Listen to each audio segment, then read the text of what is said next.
आज हम लोग क्लास 9th के हिस्ट्री के फर्स्ट लेसन की पढ़ाई शुरू करेंगे। तो पहला चैप्टर है आपका फ्रेंच रिवॉल्यूशन या फ्रांसीसी क्रांति।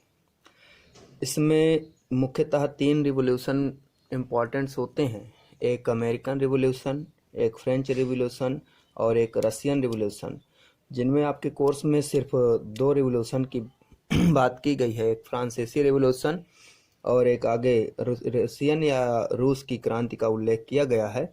तो वैसे अगर पूछा जाए कि सबसे पहले क्रांति तो इंग्लैंड में हुई थी, उसके बाद अमेरिका में हुई थी और फिर तीसरे नंबर पे फ्रांस की क्रांति पढ़ाई जाती है। तो आपके कोर्स में फ्रेंच रिवॉल्यूशन है, हम यहीं से शुरू करते हैं। फ्रांस की क्रांति आपको सामान्यतः याद रखना है कि फ्रांस की क्रांति कब हुई थी। तो 14 जुलाई 1789 या 14 जुलाई 1789 में। इसके बाद किस वंश के समय हुआ था? तो उस समय फ्रांस में बुर्बो राजवंश था, या कह दें कि उस समय फ्रांस में बुर्बो फैमिलीज ऑफ किंग हुआ करते थे। और उस समय के शासक कौन थे? तो उस समय के शासक जो थे वो लुई 16 या लुई 16वां थे। ये सामान्य बातें हैं, 3 चीज़ें जरूर याद रखना है कि फ्रेंच की क्रांति हुई कब थी। तो 14 जुलाई 1789 में। उस समय वहाँ के किंग कौन थे? तो लुई 16 थे। और उस समय वहाँ राजवंश कौन सा था? तो बुर्बो फैमिली के शासन चलता था। तो सबसे पहले इस क्रांति के रीजन्स पढ़ेंगे कि यह क्रांति क्यों प्रारंभ हुई, यानी reason of the French revolution या फ्रांसीसी क्रांति के कारण। तो पहले नंबर पे फ्रांसीसी क्रांति के कारणों को हम कई भाग में डिवाइड करते हैं, यानी following are the major reasons of French revolution. हम उनमें political, social, economic and philosophical reasons पढ़ेंगे कि यह क्रांति क्यों हुई थी। तो सबसे पहले आते हैं पॉलिटिकल रीजन्स या राजनीतिक कारण, यानी फ्रेंच रिवॉल्यूशन का जो पॉलिटिकल रीजन है वो क्या है। तो इसके बारे में जानना है कि फ्रेंच में जो क्रांति हुई थी उसमें राजनीतिक कारण क्या है या पॉलिटिकल रीजन्स क्या है। तो देखिए, सन 1774 या 1774 में बुर्बो राजवंश के शासक लुई 16वां फ्रांस की गद्दी पर आसीन हुए, यानी in 1774 Louis 16 of the Bourbon family of king ascended the throne of France। उस समय उनकी उम्र केवल 20 साल की थी, यानी द वाज 20-year-old मैन, और उनका विवाह ऑस्ट्रिया की राजकुमारी मैरी एंतोइनेट से हुआ था, यानी कि married to the Austrian princess Marie Antoinette. ठीक है ना। राजा लुई 16वां हैं, 1774 पे गद्दी पर बैठे थे। उस समय उनकी आयु 20 वर्ष थी और उनका विवाह जो हुआ था वो ऑस्ट्रिया की राजकुमारी मैरी एंतोइनेट से हुआ था। तो राज्यारोहण के समय उसने राजकोष खाली पाया, यानी जब उनका राज्यारोहण हुआ, upon his accessions the new king found and empathy treasure, कहें तो ट्रेजर यानी कि राजकोष जो था वो उस समय खाली था। तो 2 करोड़ का कर्ज था, आगे इसका उल्लेख किया जाएगा, 2 अरब लिब्रे का। ठीक है ना। तो इतना राजकोष खाली पाया और लंबे समय तक चलते युद्धों के कारण फ्रांस के वित्तीय संसाधन नष्ट हो चुके थे, यानी long year of war has drained the financial resource of French, यानी कि उसके कारण उनके संसाधन नष्ट हो चुके थे।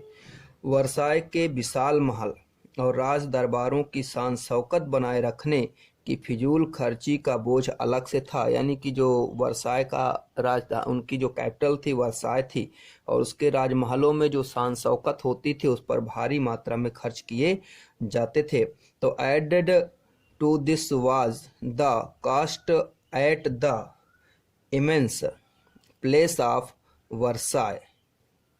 तो इनके विशाल महलों में शान शौकत में फिजूल खर्ची की जाती थी। लुई 16वां के शासनकाल में फ्रेंच ने अमेरिका के 13 उपनिवेश, अभी हमने आपको बताया था अमेरिकन रिवॉल्यूशन इससे पहले हुआ था, 1776 में हुआ था, यानी 1776 में हुआ था। तो उसमें फ्रेंच ने किया क्या कि अमेरिका का ब्रिटेन के विरुद्ध इसने सहायता प्रदान की थी। तो लुई 16वां के शासनकाल में फ्रांस ने अमेरिका के 13 उपनिवेशों को साझा शत्रु ब्रिटेन से आज़ादी कराने में सहायता दी थी। यानी अंडर लुई 16वां French helped the 13 American colonies to gain their independence from the common empathy Britains. यानी कि एनिमी, मतलब एक प्रकार से ब्रिटेन के विरुद्ध इसने सहायता प्रदान की थी, जिसके कारण हुआ क्या, इसके चलते फ्रांस में 10 अरब लिब्रे। आपसे पूछा जाए लिब्रे क्या है, सीधे से समझना है, फ्रेंच का ये रुपया है, जो फ्रेंच में रुपया चलता था उसे हम लिब्रे बोलते थे।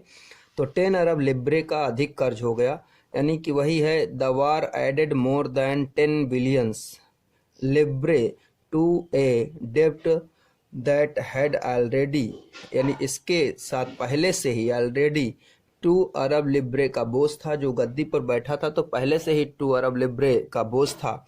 तो वही है already reason to more than 2 billion लिब्रे, यानी पहले से 2 बिलियन था और अमेरिका की सहायता करने के कारण 10 बिलियन और यानी 12 बिलियन का कर्ज हो गया।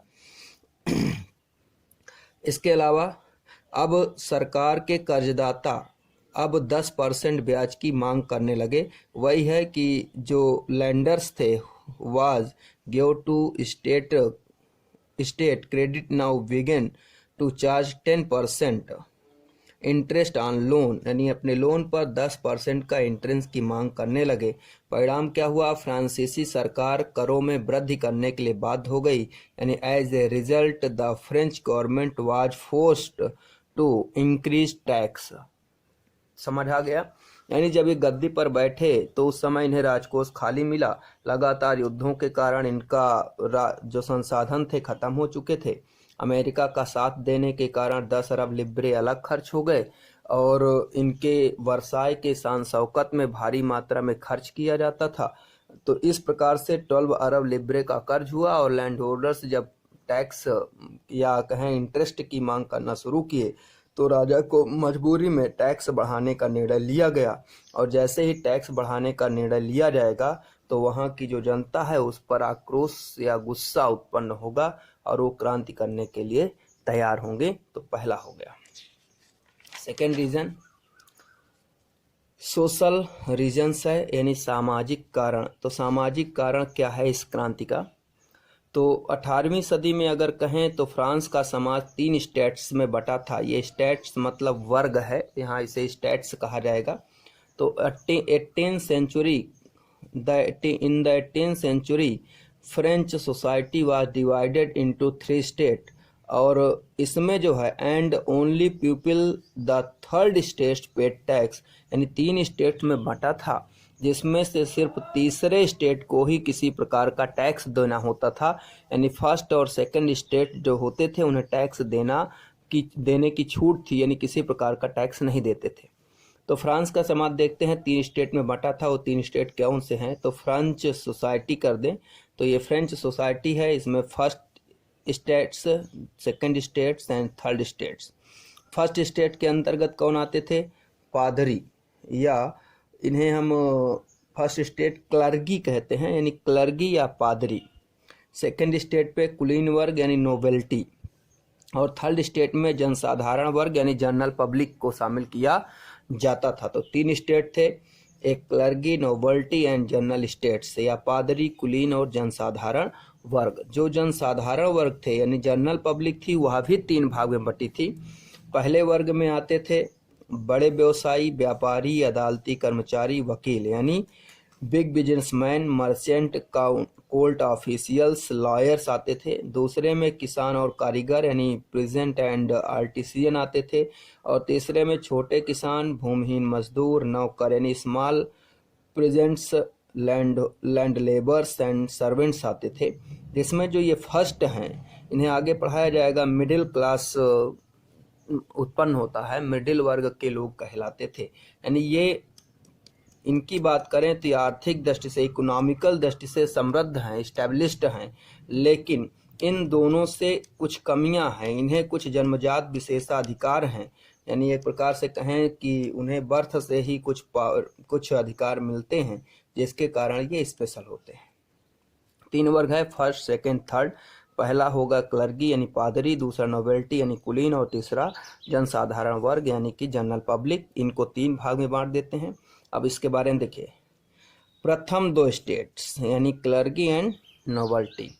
प्रथम 2 स्टेट कुलीन वर्ग एवं पादरी वर्ग के लोग आर्थिक दृष्टि से समृद्ध हैं, उन्हें जन्मजात विशेषाधिकार प्राप्त हैं और 60% जमीन इन्हीं अमीरों के अधिकार में है, यानी फ्रेंच की जो जमीन है 60% इन्हीं के पास है। यानी the first 2 states of the nobility and clergy where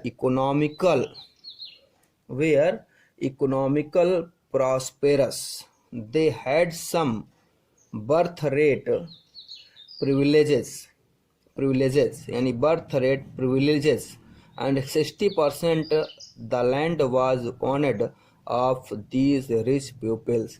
यानी 60% लैंड के ऑनेड भी हैं, बर्थ प्रिविलेजेस भी मिले हैं और इकोनॉमिकल प्रॉस्पेरस इनको प्राप्त है। आगे देखें, पूरी आबादी का यानी फ्रेंच में जितनी भी पॉपुलेशंस है उस पॉपुलेशन का 90% किसान थे, लेकिन पहले ही बताया गया कि ज़मीन 60% इनके पास है, यानी लेकिन ज़मीन के मालिक किसानों की संख्या बहुत कम है। और जो सामंत होते थे यानी जो ये नोबेल्टी हैं, कुलीन है, यही सामंत हैं। जो सामंत हैं वो किसानों से कर वसूलते थे, यानी about 90% of the population was farmers, but the number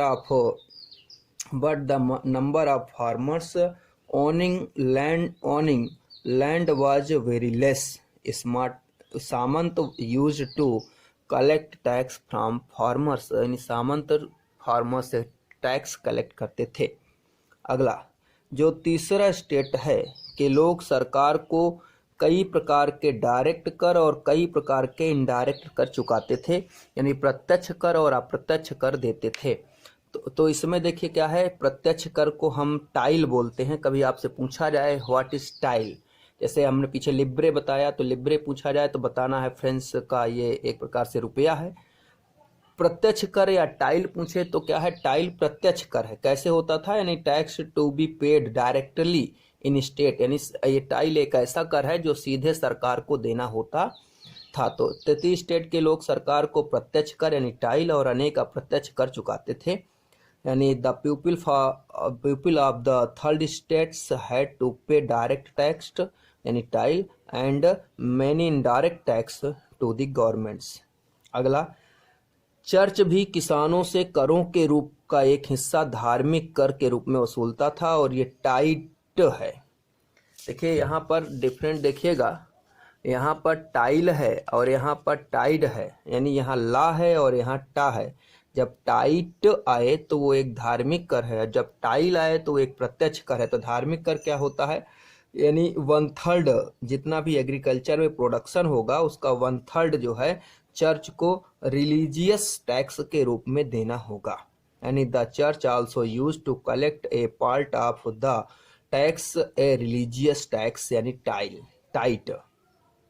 A tax मतलब एक प्रकार से levied by the church comprising 1/3 of the agriculture produce, यानी एग्रीकल्चर से जितना भी प्रोडक्शन होता है उसका 1/3 टाइट के रूप में या धार्मिक कर के रूप में देना होता है।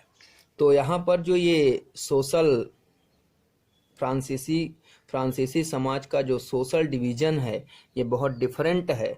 ये ऐसा वर्ग है जिनको इकोनॉमिकल प्रोड्यूस भी है और इनको बर्थ प्रिविलेंस मिला है। इनमें सबसे मेन प्रिविलेंस क्या है, इन दोनों वर्गों को टैक्स नहीं देने होते हैं, यानी इकोनॉमिकल दृष्टि से सबसे अधिक एस्टेब्लिश्ड हैं और यही दोनों टैक्स नहीं देते हैं। और सभी टैक्स किन पर, जनरल पब्लिक पर या इन वर्गों पर लगाए जाते थे, जिसके कारण फ्रांस में इन लोगों की स्थिति जब बहुत खराब हो जाती थी तो यह विद्रोह करने की स्थिति पर आ जाते थे। और ये मिडिल वर्ग की कहानी आगे बताएंगे कि इन्होंने कैसे विद्रोह करने में सहायक हुए। नेक्स्ट है इकोनॉमिकल रिसोर्सेस रीजन्स यानी कि आर्थिक कारण। तो ये है इकोनॉमिकल रीजन्स। यानी फ्रांस की जनसंख्या 1789 में बढ़कर 2.8 करोड़ हो गई थी, यानी कि French population increase at 28 million in 1789। परिणामतः अनाज उत्पादन की तुलना में उसकी मांग काफ़ी तेजी से बढ़ गई, यानी प्रोडक्शन कम हुआ और अनाज की मांग ज़्यादा हो गई। Is these lead to a rapid increase in the demand for food grains. अधिकांश लोगों के मुख्य खाद्य पावरोटी की कीमत तेजी से बढ़ने लगी, यानी production of the grains could not keep pace with demand. यानी डिमांड जो उनकी उस समय की सबसे मेन डिमांड थी, ब्रेड था, उसका रेट बढ़ना शुरू हो गया।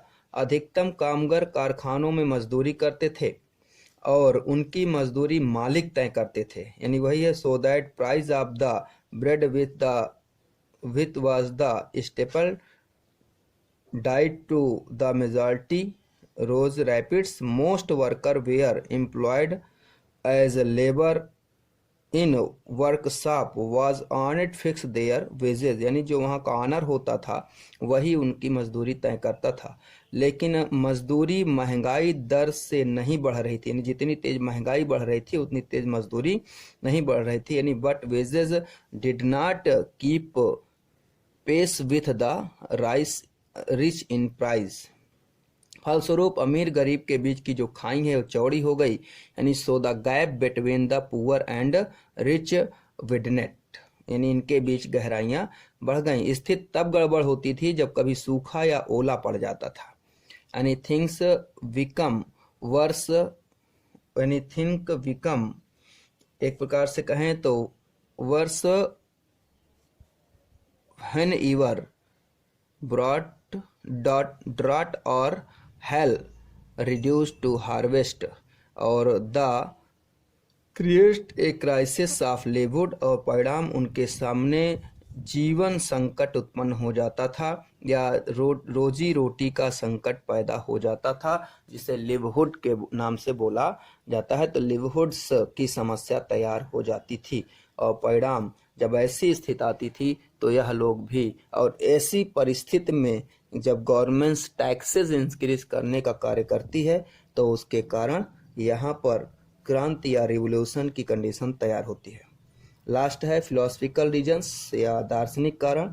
तो 18वीं सदी में अभी आपको पीछे बताया कि एक नया मध्यम वर्ग तैयार होता है। तो 18वीं सदी में सामाजिक समूह में एक नया वर्ग उदित होता है जिसे हम मिडिल श्रेणी में जोड़ते हैं। यानी the 18th century witness the emergence of social group termed the middle class, यानी एक मिडिल क्लास तैयार होता है। कैसे बनता है? तो ये व्यापार और ऊनी रेशमी वस्त्रों के उत्पादन के कारण ये संपत्ति अर्जन कर लेते हैं, यानी ये earn there wealth through and expanding trade from the manufacturing of the goods such and woollen and silk, यानी कि ये वूलन और सिल्क के गुड्स तैयार करके और ट्रेड के माध्यम से अपने आप की आर्थिक स्थिति को समृद्ध कर लिए। ये सभी पढ़े लिखे हो गए थे, यानी कि इनकी बात करें तो जितने ही भी रिच मेंबर थे ये पढ़े लिखे थे समाज में। और इनका एक मानना क्या था कि समाज के किसी भी समूह के पास जन्मना विशेषाधिकार नहीं होने चाहिए, क्योंकि ये दोनों आपको पहले बता चुके हैं, दो ही वर्ग को मिला है और वो कुलीन और पादरी हैं, यानी क्लर्गी और नोबेल्टी लोगों के पास था, तो यह उसके विरोधी थे। जैसे हमने यहाँ पर आपको बताया था कि ये समाज है, इन दोनों को ही जन्मजात विशेषाधिकार है और ये मिडिल वर्ग है। अब इन दोनों को ये अधिकारों का विरोध करना शुरू किए। तो ऐसा हुआ तो पहले इसके बारे में देख लीजिए। These where all educated and believed they know groups of society should have a birth prevalence, यानी ये जो एजुकेटेड थे और ये चाहते थे किसी को बर्थ प्रिविलेजेस ना मिले। Such as a hypothesis was presented by the famous philosopher of the time, यानी उस समय के कुछ फेमस फिलासफर थे जिनके कारण लोगों में इस प्रकार की विचारधारा फैली। तो फेमस फिलासफर कौन थे? तो जॉन लॉक, रूसो और मॉन्टेस्क्यू, इन तीनों का विचार देखेंगे। जॉन लॉक ने क्या किया? स्वतंत्रता, समान नियम और समान अवसरों के विचार की परिकल्पना प्रस्तुत की। John Locke presented the idea of the freedom, equal rules and equal opportunities. John Locke की रचना है टू टीचराइज ऑफ गवर्नमेंट। इन्होंने अपनी इस रचना में लोगों में स्वतंत्रता, समान नियम और समान अवसर के विचारों की परिकल्पना प्रस्तुत की। वैसे रूसो हैं, रूसो की बात करें तो उस समय फ्रेंच में एक विचारधारा थी कि जो राजा होता है, यानी जो किंग्स है, वो ईश्वर का एक रूप है, ईश्वर का एक प्रतिनिधि है। इसलिए राजा के नियमों का विरोध करना मतलब ईश्वर का विरोध करना है। इसलिए वहाँ के जो लोग थे वो राजा की नीतियों का विरोध नहीं करते थे। तो रूसो ने क्या किया? राजा के दैवीय और निरंकुश अधिकारों के सिद्धांतों का खंडन किया। यानी उसने कहा कि राजा का पद देवताओं द्वारा सृजित नहीं है। यानी जीन जाक रूसो ने कहा, refused the principle of the king, goddess and autocratic rights, यानी कि जो ऑटोक्रेटिक राइट्स हैं यानी जन्मजात निरंकुश अधिकार हैं उनका, और गॉडनेस यानी दैवीय सिद्धांत का खंडन किया, और जनता और उनके प्रतिनिधि के बीच सामाजिक अनुबंध पर आधारित सरकार का प्रस्ताव रखा। यानी propose A government based on A social contract between the public it representative. यानी इसने कहा कि जो राजा का पद है वो लोगों के मध्य आपसी समझौते से सृजित किया गया है, ये ईश्वर द्वारा सृजित नहीं है। और रूसो की रचना है सोशल कॉन्ट्रैक्ट यानी सामाजिक समझौता। यानी हिंदी में लिखेगा तो सामाजिक समझौता और इंग्लिश में आएगा तो सोशल कॉन्ट्रैक्ट। वहीं मॉन्टेस्क्यू हैं, इन्होंने सरकार के अंदर विधायिका, कार्यपालिका और न्यायपालिका की बात करके या के बीच सत्ता के विभाजन की बात करके शक्ति पृथक्करण का सिद्धांत प्रस्तुत किया। यानी मॉन्टेस्क्यू ने कहा कि talking of the division of power between the legislature, executive and judiciary within the government से introduced the principle of power separation. यानी इन्होंने पावर सेपरेशन का सिद्धांत दिया कि सभी शक्तियां एक पर्सन पर नहीं होनी चाहिए। तो इनके विचारों के कारण जो मिडिल वर्ग के लोग हैं उन्होंने क्या किया? उन्होंने जो जन्मजना विशेष अधिकार हैं उनका विरोध करना शुरू किया, और इस प्रकार से धीरे धीरे ऐसी क्रांति की भूमिका तैयार हुई। और जैसे ही किंग टैक्स इंक्रीज करेगा, यह सभी असंतोष एक साथ क्रांति के रूप में बदल जाएंगे।